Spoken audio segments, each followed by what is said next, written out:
imagination.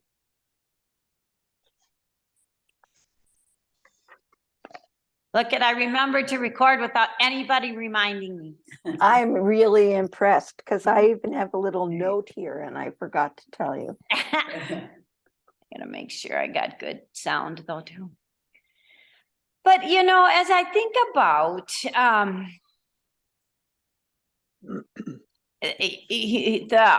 the people we read, some of our very favorites. Sharon, I just got started with Madeline L'Engle's. What are we reading? Stone for a Pillow? No. No. And it was good. And it was good. Yes. Madeline L'Engle's And It Was Good.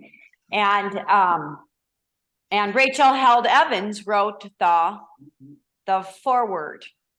I think that's what that's called. Yeah. Wow. And oh my gosh, it was so good. I'm listening, right? So I know it's not her actual voice, but it's good to hear her voice.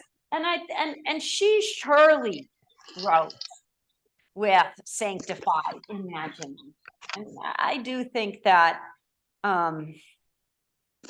I mean, I think we're called to that. I mean, I think that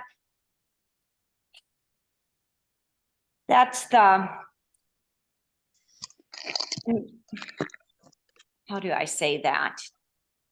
When people talk about some sort of a literal interpretation of scripture, I think they're missing out on this sanctified imagination. They're missing out on the flesh and the bones of the story and the characters telling the story, the people in the story, their voice and their experience. And I think that there is so much for us to learn. I think if you just stay in those realms of what doctrine has told you, whatever doctrine it is, you lose out on the compelling feature of scripture, where God, where Jesus is calling us, always inviting us to look more, to ask questions, to wonder about. Yeah. I sat yesterday in a workshop, preaching workshop, on the Lent readings. And it's my preaching professor from Luther who did the workshop. And so she wrote this book, and I'm considering about doing this book for Lent. There's so many things I want to do for Lent. I have to figure that out. But this entire book is through the eyes of or through the lens of the woman at the well. That would be interesting. It's fascinating stuff. That would be. But you can't do that until you're willing to really listen and slow down and imagine what that experience at the well. Yeah. These two people at the well and what that is. Yeah. Longing. Yeah. And she says there are 2 Sunday lectionary readings, and I'm seriously considering this. She says that must be read Reader's Theater. So you cannot hear what's going on unless you do it that way. Go ahead, Sharon. Well, I think what Will is showing through this particular book, which she calls Midrash, is that this idea of sanctified imagination and wrestling with the text is something ancient, that the rabbis have always done this. Yes. And that it is a tradition that is supposed to be continued, that we are called to continue. Not just to read the words and then go on about our daily business, but to really wrestle with what God is trying to say to us through the words of these very fallible people. Yeah. Jesus did that all the time with the rulers of the temple, with whatever, totally involved in, immersed in that tradition and used it all the time. Even with the disciples, at one point, he says, how thick are you? How thick are you? Don't you get it? Yeah. Yeah, I was reading this morning in Matthew and in my readings, and it's exactly what he's doing, is calling them to what they know from their scripture and interpreting it in how they're falling badly by the wayside. Failing badly, rather. And you know, I think there's if we always want to assign blame. Why did this happen? Yeah. I think, you know, there was that period where the church was so forceful that they said, just listen to us, we'll tell you what's going on. Right. Actually, And there's then there's still part of that going on in certain areas. Yeah. Many areas, actually. Yeah. Well, yeah, because this is inflammatory. This is wild stuff when you read it. So if your goal is controlling, you surely aren't going to let people read this kind of stuff. Or have their own opinions. Have their own opinions. Well, let's take a look at Rebekah. Oops, wait, Jane wanted Jane. to say something. I'm supposed to answer? Yes. Go ahead, Jane. Okay. I'm having a very hard time with this because I don't know Hebrew. I have no way to counteract anything she says or to even acknowledge what she's saying is right.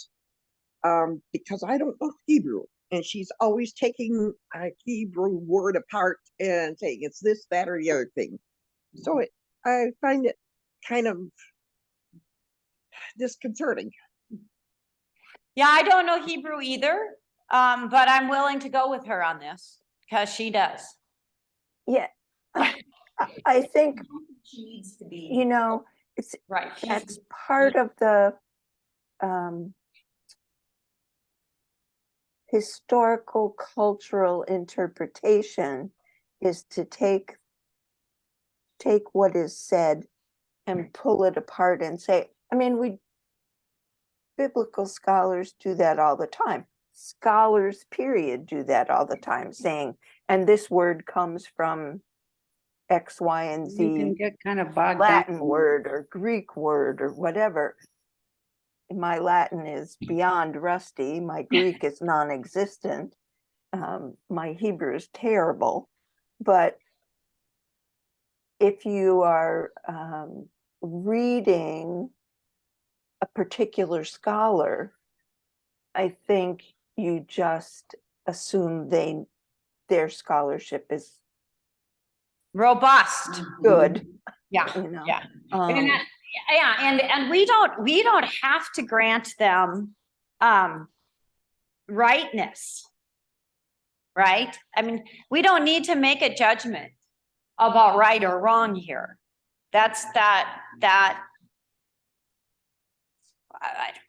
We don't need to do that. Does what she has to say and her very robust translations inform the story, inform my own imagination? One thing I think she does very well is make us think past those immediate words. Yes, exactly. Yep. She does that incredibly. And let's look at, so what I mean, on page 45 and 46 and 47, she has really got some hard work here of my Bible. Yeah, just some really hard work. And I am willing to move to page 49 because she's asking us a series of questions there. But before I do that, I don't want to jump without giving anyone an opportunity if there's anything in those couple of pages that really, we want to, other than fascinating stuff, oh my gosh. The incestuous unions is what she really points out. Yeah. Well, and how that, and the ordinary and normalness of that. And that is just, it is what it is too. There's no value judgment on that. I'm reading the second book of a couple of books. This one is The Bookwoman's Daughter. Have you ever read? The first one was The Bookwoman of Troublesome Creek. And this is The Bookwoman's Daughter. And it's a story about families in the hollers of Kentucky. And the only people available for marriage are your cousins. Right. That's why we have this nasty habit. So this, I mean, and that's the truth here too, you know, and they're the only people available for marriage. And it was also almost, you were thinking, you know, because God was, you hear later on, being so upset with people marrying outside of the group because they have the other God worship. Right. And that was why, one of the reasons why they wanted to stay within the small group. Yeah. Yeah. I was looking at it from the medical point of view of marrying your cousins and things go wrong physically. Yeah. People go crazy. Mentally. And I found this interesting in looking at incest itself, that there are lines that are bloodlines, which are the ones that affect the genes and that sort of thing, and lineal lines can be incestuous also. Okay. Well, you know, that's interesting. Yeah. Yeah, because I'm sure back in the day that there were some cousins of mine in the 17th religion. Probably, yeah. You know, I'm not sure. Well, that's just as an aside, the Native American people I know best are the Lakota of Western South Dakota, and they go to great ends because they're also a tribe of people. Go to great ends to make sure that they do not marry within their tribe. Oh, They're related. Their clan. In a group that says we are all related. They go to great ends to not marry somebody who actually is related. Probably why they had arranged marriages. And that's exactly right. Good. Yeah, because the fact that Isaac is so concerned that they had that, or whoever, that Isaac have a divinely inspired marriage with Rebekah, where it talks about she's the one designated by God. I'm on top line of page 47. That she is supposed to be, beside the fact that he makes sure they all know, yes, she's really pretty. She's the one designated by God. By God. Yeah. Okay. So then we have I thought it was kind of interesting also staying on page 47 at the end of the chapter. They make sure that she has something to say, as far as at least she brings her favorite servant with her, that Rebekah's wishes are consulted and honored.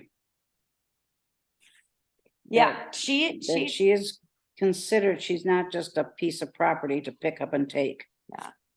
Well, on the top of page 48 in the middle, Rebekah's status as a promised woman does not keep her from looking at men or inquiring about them. I saw that. She is a bold matriarch in every sense of the word.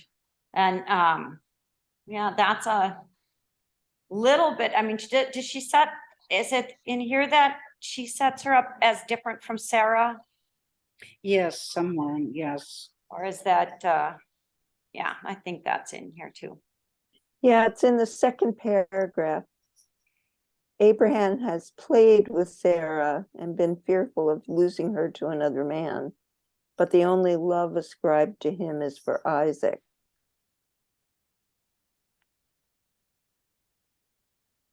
Oh, yeah, that's right. Yeah. So that, that's interesting. That's the first time you get the romantic love romantic love in here. That's interesting. Love and the quest for love will be a hallmark of the next portion of Rebekah's story, and that of her daughters-in-law, Leah and Rachel. Okay, so on page 49, sort of in the that top paragraph, we start into we have Rebekah who gives birth to That's, I didn't know. gives birth to a first set of twins mentioned in the scripture. Genesis 25:26 states that Isaac is 60 when the twins are born. He was 40 when he married Rebekah. So there's 20 years in there. And this is, you know, we have these similar things happening with later on with Elizabeth Anna. and but in previously Sarah, who was barren. Yeah. So that piece. So that means that Rebekah lived with her infertility for 20 years. The text credits Isaac with one successful prayer on Rebekah's behalf. And then she's got these serious, interesting questions. Did he really pray only once? Did God wait 20 years to answer his prayer? Or did he wait 20 years to pray? It's fascinating. It defies credulity to believe that the most active matriarch in the canon never offers a prayer on her own behalf during each of the 20 years in which the reader must imagine that she and Isaac looked and hoped for a child. Yet the text never mentions Isaac taking another woman or fathering children with anyone else. That is exceptional among the patriarchs of Israel.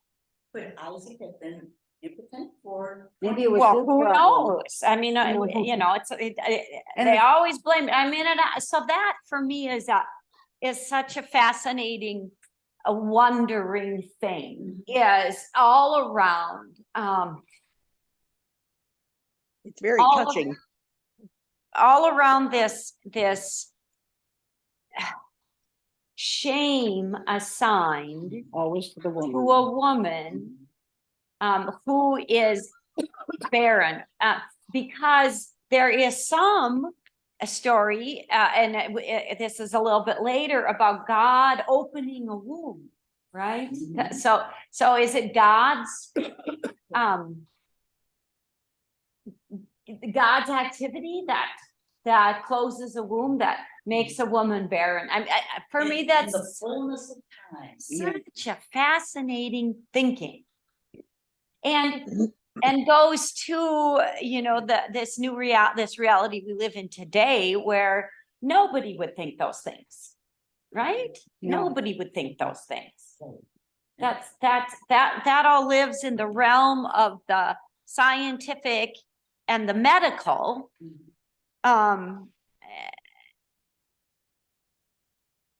Maybe Except if you decide to create laws that make it, anyway, there's a political statement I'm not going to make.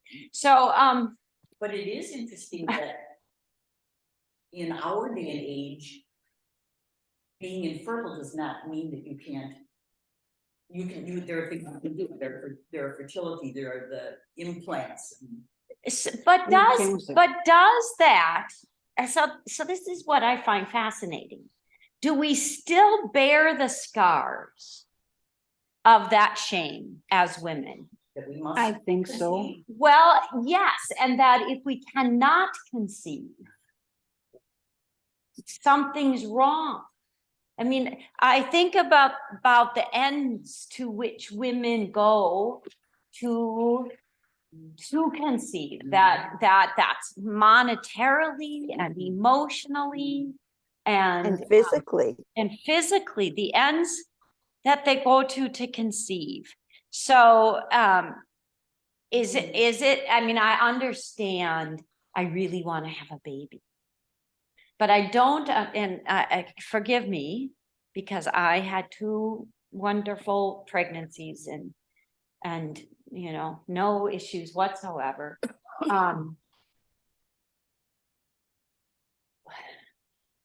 What What happened? about the men not being able to produce the semen or make it valid? What But they never ever talk about that. what happens when a woman cannot feel like a woman if she cannot conceive? What must that feel like? And that's why I say I've never had that. But is that the shame that is ancient? There's a thought that crosses my mind, something I learned from a completely different endeavor about why women must be controlled by men in order to preserve inheritance rights. So in our last pages of the reading today, there was some discussion about men always having the option of taking many women. Yes. But women being not have a controlled and having only the husband. Yeah. And this other work that I was doing mentions when human beings began to own property, males wanted to make sure that only their seed inherited that hard-won property. So the only way to make sure was control women, including chastity belts and all the rest of it. Of course, now you have DNA, and it would be a different scientific process. I'd like to speak to what you said, because I have a person we know pretty well within that situation who have adopted a dear little girl. And I think today maybe it has changed, maybe it's polite. I don't know how the person would feel. I know how I felt when I lost 2 children and thought Beth was going to be an only child. And I was never out loud ever shamed or felt I was, I said, well, at least I know what to do with one, because I am one. I think that mentally things have changed a lot since then, but I never felt the shame, and then God gave us Daniel. but yeah, I kind of understand. Feeling, why is this happening over and over? And some of you know that our daughter-in-law has had similar problems, and so far we won't say any more, but things are positive. That's all I'll say. Yeah, I get, and the man so easily able to cast a woman aside for the next one, because the most important thing is an heir. Was the heir, and that happened throughout history. I mean, that's why we got Henry VIII. You read my mind. You just read my mind. Woman in order to have that heir, who didn't live anyway. That's the goal. And that it had to be a male heir. Right. And that it was the woman's fault for not producing the male heir, when scientifically we all know we've got nothing to do with it. Yeah. The British crown. Yeah. Yeah. An heir and a spare. Yeah. Yeah. An heir and a spare. When I had my son, we were very active at St. Francis House, and among our really dear friends were some families from Nigeria who were students at the university, graduate students, and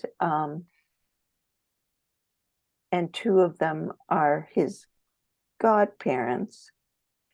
And when he was born, they all came to the hospital. In those days, you got to stay for more than a day, and showered me, and I do mean showered me, with gifts, because I had produced a son. Isn't that something? I didn't have anything to do with him being a son, but I was the one who got the gifts, not my husband. And credit somehow. Yeah. Well, Yeah. I have to share this, and I didn't say anything before, but Daniel was kind of pleased that their first child was a boy, was a son, and I don't think he even thought about other than, again, carrying on the family name. And the genealogy, of course, but I don't think he was conscious of what he was really back in the background of history saying, we had a son. And I'm fervently praying for a little girl. Grandma wants to donate her dolls to a little girl. And on a related note, China is struggling. Well, with terrible, their because that's, demographics and their economy, because now they have so many adult males. and no women. And those males are aging as well, but yeah, it's become a real problem for their whole country. Backfired policy for sure. What happens when you do that? Okay. Now that is interesting, never mentions Isaac, which of course Abraham did take others. Then we go to, yeah, I kind of was interested in the bottom part of 49, the matriarch desired by a former monarch with Sarah. I don't think that Rebekah should be looked at totally as a villain, and I got the feeling this person was kind of dissing Rebekah for her deceitfulness. Oh, you mean on the bottom of 49? Well, yeah, it talks about Rebekah. Yeah, the last part it says she is under the, again, between the lines, which in the most fertile space for Midrash, which frequently begins with questions. And she seems to move with Isaac several times. And then they talk about the water, of course, but yeah. That she's there, they don't mention it yet, but she's the one that's sort of the power behind the throne.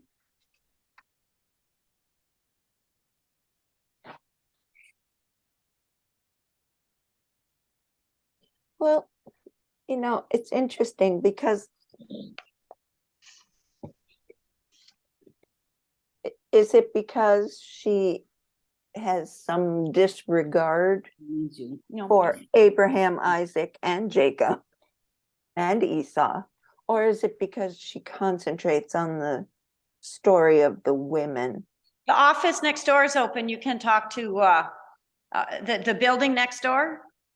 You can talk to her in the building next door. Knock at the rear door. I'm sorry, go ahead, Sharon. No. Does she have disregard for the men in these stories?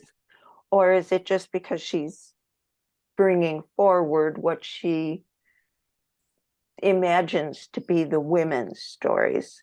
And so in this context, the men are not as important as they are made to be without bringing the women forward. I mean, does she really not like Isaac, or is he just not as important as Rebekah for this purpose? Yeah, I tend to think that the latter, that she's not dissing the men for to just do that. She's lifting the woman's voice and presence.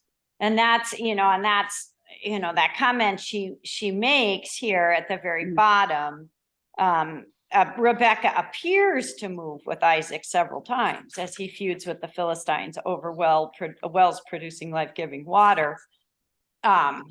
She seems to be with him, but we don't hear. We don't hear about her. So, and then she reappears from the shadows when her son Esau marries not one, but two Hittite women. It's a little bit like Moses's wife. We don't hear much about her. Yeah. But she's there, and but for a while she goes to live with her father's house. So. Yeah. I think it's just part of the narrative. Well, and the way the narrative was told, right? And we all know the purpose of this book is to lift up the in-betweens. Exactly. So what else do we need? Do you want to say about Rebekah? I thought it was interesting, the context. I didn't realize. Hadn't read Genesis for a while, that Rebekah and Isaac were really against the marriages, and you wanted to say to yourself, okay, so he did this because he was being a SOB. Esau marries 2 Hittite women, which was not supposed to be, I assume, not happening because they were not part of the original small group. Yeah, marrying outside the tribe. Yeah, and then it goes on to the Hittites being a dominant force. One thing I backed up to, Esau will marry more women from outside the family because he knows it will displease his father. Yeah, that's exactly what I was going. Oh, okay, you were doing that. Yeah. One thing I kind of found was interesting on that, going back to that first paragraph. Even the most active of matriarchs is a literary figure to be shelved in the imagination of the biblical writers and editors, where she's no use or interest to them. And I put down there the men who are writing the script of that wasn't, no interest to them. And then she gets into the history of the marrying within the family, and yeah. And this is kind of an interesting thought at the bottom of 50, last paragraph. Maybe because of the Hittite women, Rebekah decides to defraud him of his rightful blessing. She's kind of matter and heck, and so she says, well, okay then. She's manipulative. I think so. Well, I think it wasn't her family. well, and she just, and I mean, otherwise as a woman, what would you got? No What would you? You have no power. I mean, so there's not a good and a bad assigned to that. There's not when I hear the word manipulative, I often assign a value judgment to that. Yeah. But is there a value judgment to be assigned to that? Maybe not. Maybe Rebekah is sticking up for herself. Maybe, I mean, it's like a person in my shoes often called names that we won't repeat because it, that's what women get called when if they stand up for themselves, and when they lead, and when they make decisions and all sorts of stuff. Reading this, you get this picture in your head of Rebekah getting Jacob and saying, okay, this is how it's going to work.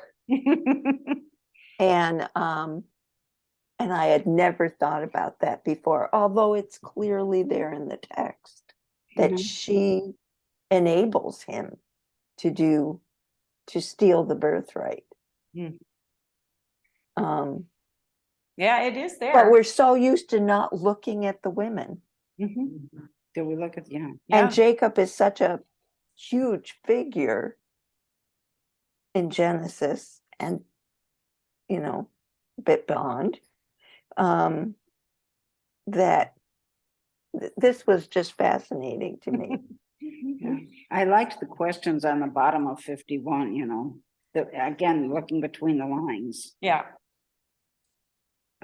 He doesn't, evidently there was either not a good relationship or no relationship between he and Rebekah. Esau and Rebekah. Yeah. And I like the questions. Who knew what happened? To return to the practice, but all the questions, who knew what, when, who did you know and what did you know and when did you know it? And I thought that was a fascinating paragraph. Those things made me think about today's families and who's got what kid they don't like, and they pay all their attention to the one that is there, and yeah, I mean, it's kind of going on today. Yeah, there's definitely, dysfunction in this family. Put it mildly. And then the last sentence on 51, in so doing, she limits his ability to choose a partner for himself. Yeah. You know, I had never thought about that either. I had ascribed all of that blame to Laban. Yeah. Sheila, yeah.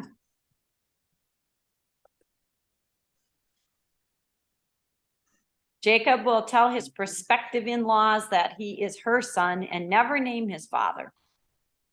Which has the matrilineal line.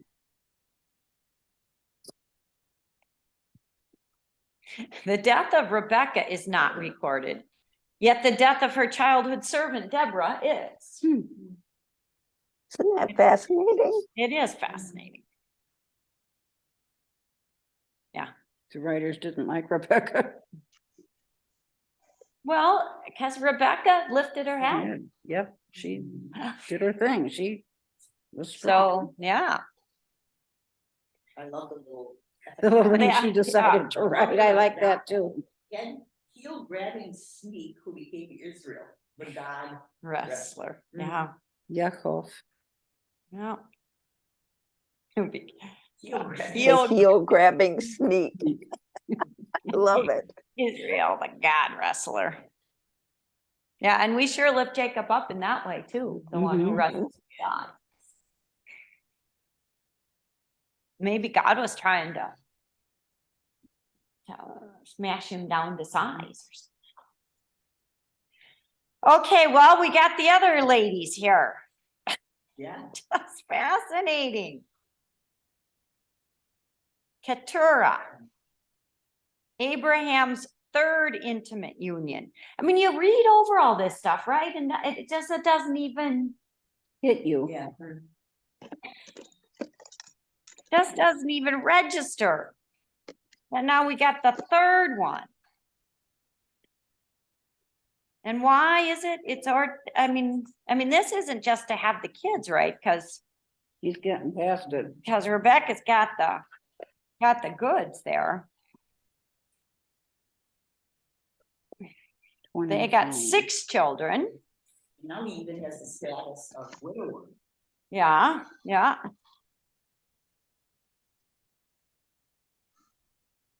This is kind of a sad thing in read 25, and she mentions it here in the first chapter, chapter 25.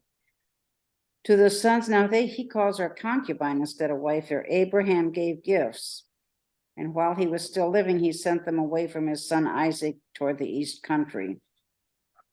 And she mentions that too in here.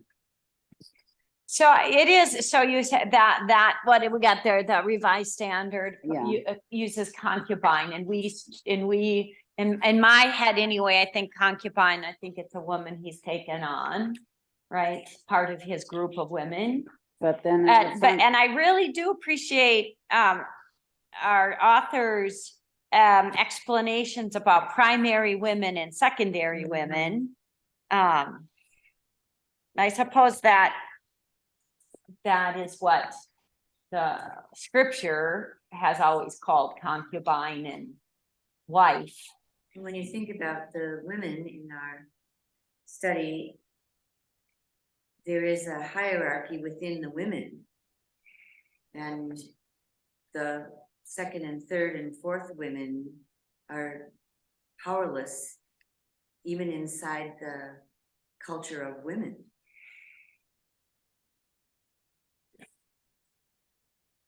I wonder if that changes when the primary woman dies. But the secondary women seem to get sent away. Yeah. But there's an interesting note here. Yep. This says, regarding the phrase, and Abraham took another wife. And the commentary is, the actual place of this whole genealogical notice in the chronology of Abraham's life might be somewhere after the burial of Sarah at the end of chapter 23, or perhaps even considerably earlier. The genealogy is inserted here as a formal marker of the end of the Abraham story. Perhaps a certain tension was felt between the repeated promise that Abraham would father a vast nation and the fact that he had begotten only 2 sons. This tension would have been mitigated by inserting this document at the end of the story with a catalog of his sons by Keturah. In this list, Abraham figures as the progenitor of the semi-nomadic peoples of the Transjordan region in the Arabian Peninsula. The second genealogical notice in 12 to 18 that the descendants of Ishmael cover a related group of tribes, 12 in number, like the Israelite tribes in the same geographical region, but also extending up northern Mesopotamia. Thus, as Ishmael definitively leaves the scene of narration, the list provides a documentary confirmation of the promise that he truly will be the father of a great nation. Wow. Wow, yeah. So that's how you disperse. Yeah. Them all, yeah. Well, yeah, and following up on you on 53, I thought this was really interesting. Keturah was the one woman Abraham chose for himself. He may not have had a choice in marrying Sarah, it's a sister. Sarah insisted he marry Hagar, but Keturah he chose for himself. And that was kind of interesting. It I'd says like to here know why Keturah women had have put up with children. this all these years. What? Jane? I'd like to know why women have put up with this All these years? low on the ladder all these years. Because every time a woman says, that's what, all those wonderful Victorian British stories are about. Women, these women who want to buck the system and what happens in all of that. And that's right. Why don't they? Well, because they're silenced. I mean, But they don't it's fight still, back either. huh? We don't fight back either. Well, it still happens. Yeah, I know. It's still in some areas still considered. And I'm thinking probably I should repent. A certain fundamentalist group where the woman is still considered, and in other cultures, look at, what's going on in the Middle East. Women are still considered second or third class. They are not to have education. They're not to have industry, whatever. That keeps them second and third class. Yeah, Yeah. and even some parts here that you're supposed In to. the marriage They get into ceremony, the submissive part way too well. I did not mention that in my married vows. That was not a part of them. It was brought up and I said, no. What, Jane, were you gonna say? in the marriage ceremony, maybe not right now, but for so many years, it's did. who's going to give this woman away as a piece of owned property. Yeah. Well, that's exactly what it was. Right. Mhm. Yeah. But there are matriarchal societies that I've read about. Yeah. Didn't realize Abraham had lesser wives, if we're moving on. Well, so, I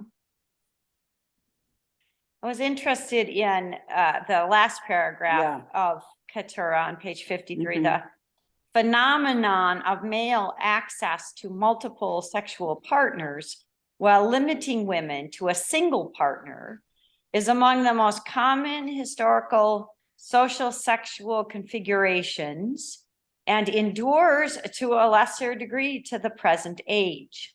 Inheritance. What does it mean that this paradigm is enshrined in scripture, tolerated, or even sanctioned by God? But given who was writing it, do we know that it was sanctioned by God, or is this the interpretation of those writing it? And I think that's a great question, but it's almost immaterial if this is God's word and it is to be interpreted in a literal sense. I mean, that gives rise to, as we know, all sorts of fascinating things. It gives rise. I mean, why is it that bigamy is illegal? And I think that goes back to Sue's point about inheritance. Because it's not about a moral issue. It's about inheritance. Who inherits the property? You can't trace that. right? You can't, that makes all sorts and kinds of, I mean, I think sometimes we think that we're such an advanced society. And we still hang on to shame. We still hang on to issues of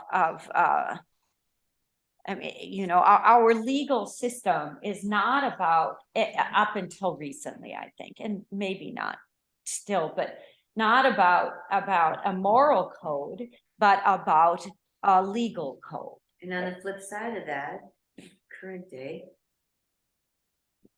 inheritance is traditionally why women need to be controlled. Well, women who are not controlled and who are free sexually expect support from the product of conception. Yeah. So if you go up Court Street, there's this placard that says DNA testing today this way, so that as a society, legally, morally, we can determine, well, who is the father and who's supposed to pay support here? Yeah.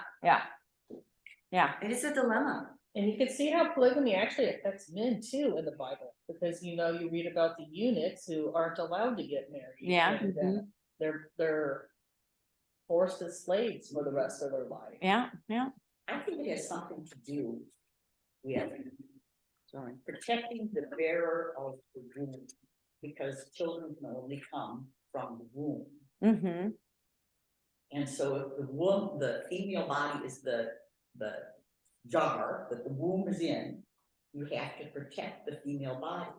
Because think of how many women died in childbirth too. Oh, heavens. So, you know, to have a circle around you of wombs that you can keep busy procreating your tribe. Mm-hmm. Yeah. And then it almost seems benevolent. Yeah, and protecting, the right. Exactly. You know, Well, and But look at where they take that to. well, and then there's the, you know, the male Just speak up. yeah, that protection that, you know, is a benevolent protection. You know, my job as husband is to protect you.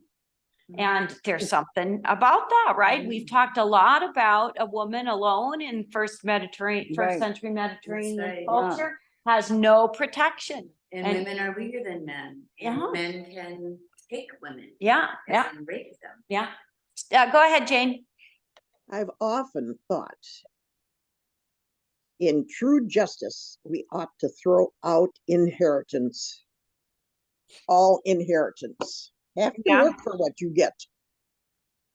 Well, and that's why, forgive me for this, that's why celibacy is in the Catholic Church. It's where it came from, was inheritance. I didn't understand you, Kathy.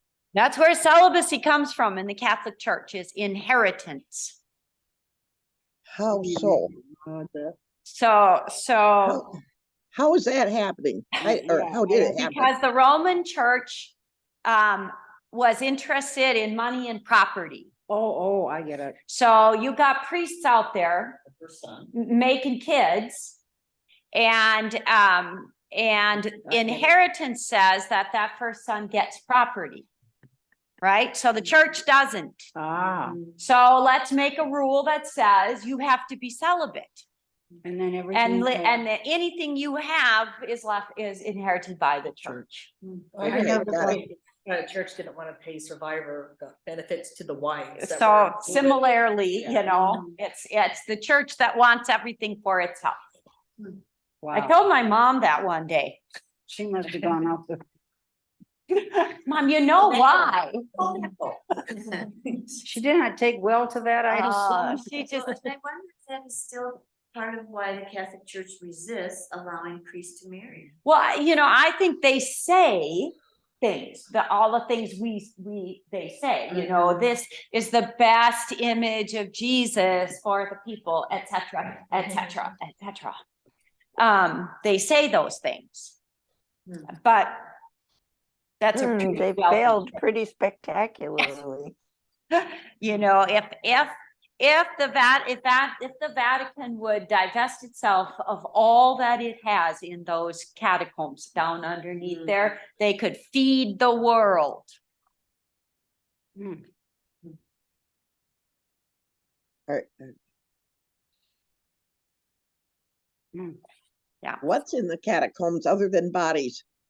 Maybe catacomb isn't the word I wanted, but the underneath part of the Vatican is filled with Treasures. antiquities and treasures and Well, the art artwork, alone. and if they Oh, were and to if they sold that- liquidate all of that, they could feed the world. Okay, got it.